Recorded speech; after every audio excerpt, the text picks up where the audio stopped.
ආයුබෝවන් මගේ ආදරණීය දුවලා පුතාලා හැමදෙනෙකුටම. ඉතින් දුවේ පුතේ ටීචර් අද ආවේ කියවීම් පොතේ පාඩමක් අරගෙන නෙමෙයි. අපි අද අසල් ලිවීමක් ලියන්නයි හදන්නේ. එහෙනම් ඔන්න මේ 3 ශ්‍රේණියේ දුවලා පුතාලගේ විෂය නිර්දේශයට අදාළ අසල් ලිවීම පළවෙනි කොටස. එහෙනම් ඔන්න ටීචර් ඉස්සෙල්ලාම අසල් ලිවීම් වචන කියවනවා. ඔයාලා තප්පර 10ක් ඇතුළත තනියම ලියන්න ඕනේ. ඊට පස්සේ ටීචර් අවසානයේදී හරි උත්තර ටික පෙන්නුවාම පුතාලා ඒව බලලා පුතාලගේ වැරදි හදා ගන්නත් ඕනේ. එහෙනම් අපි පටන් ගමුද? ඔන්න ටීචර් වචන කියන්නේ දෙපාරයි. ඒ දෙපාර හොඳට අහගෙන ඉඳලා හරියටම වචන ලියන්න ඕනේ. එහෙනම් අපි පටන් ගමු.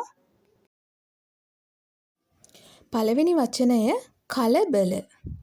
කලබල. හරි ලියන්න එහෙනම්.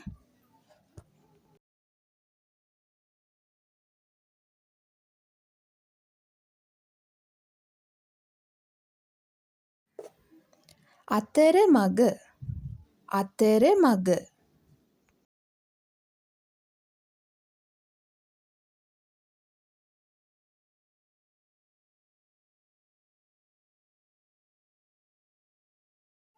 ඔවදන. ඔවදන.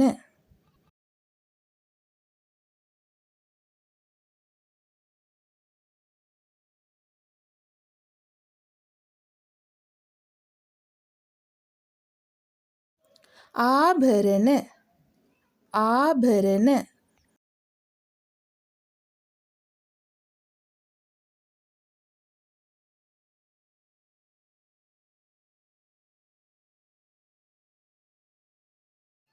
දම්බල.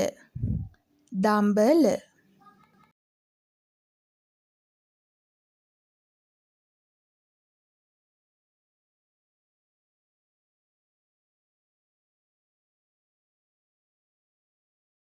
ඝනකය.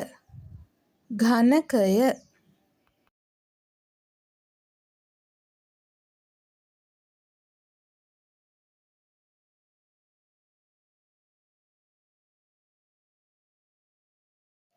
පරණ. පරණ.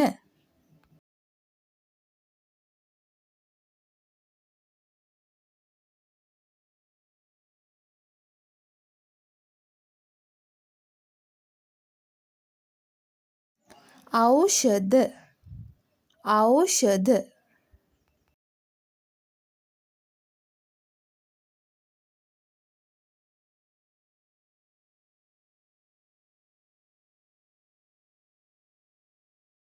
රාමායනය. රාමායනය.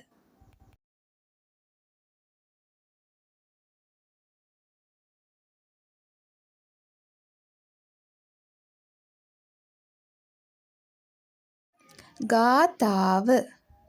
ගාථාව. ඔන්න එහෙනම් ඔයාලා ලෑස්ති නේද දුවේ පුතේ? හරි අපි එහෙනම් පටන් ගමු. ඔන්න අපේ පළවෙනි වචනය කලබල. පළවෙනි වචනය කලබල. බලන්නකෝ හරිද කියලා. ඔන්න දෙවෙනි වචනය අතරමඟ. අතරමඟ. බලන්නකෝ. තුන්වෙනි වචනය ඔවදන. තුන්වෙනි වචනය ඔවදන. ආභරණ. ඔන්න ආභරණ ලියන්නේ මේ විදිහට. ආභරණ.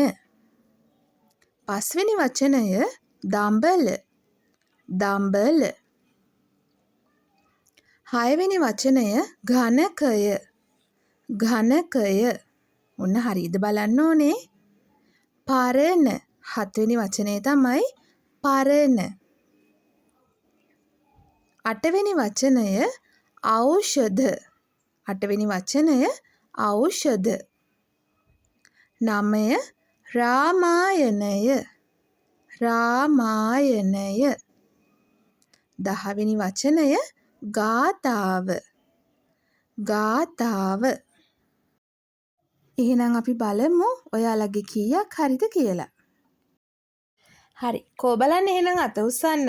10න් 10ම හරි පුතාලා. බොහොම හොඳයි. එහෙනම් දැන් අත උස්සන්න බලන්න. 10න් 9ක් හරි දුවලා පුතාලා. හොඳයි. බොහොම හොඳයි. එහෙනම් ඔන්න අනිත් පුතාලත් ගොඩක් මහන්සි වෙලා ඊළඟ වචන ටික ඔක්කොම හරියන්න ඕනේ. එහෙනම් ඉතින් ටීචර් තවත් පාඩමකින් ඔයාලව හම්බ වෙන්න එනකන් ඔයාලා හැමෝටම ආයුබෝවන්.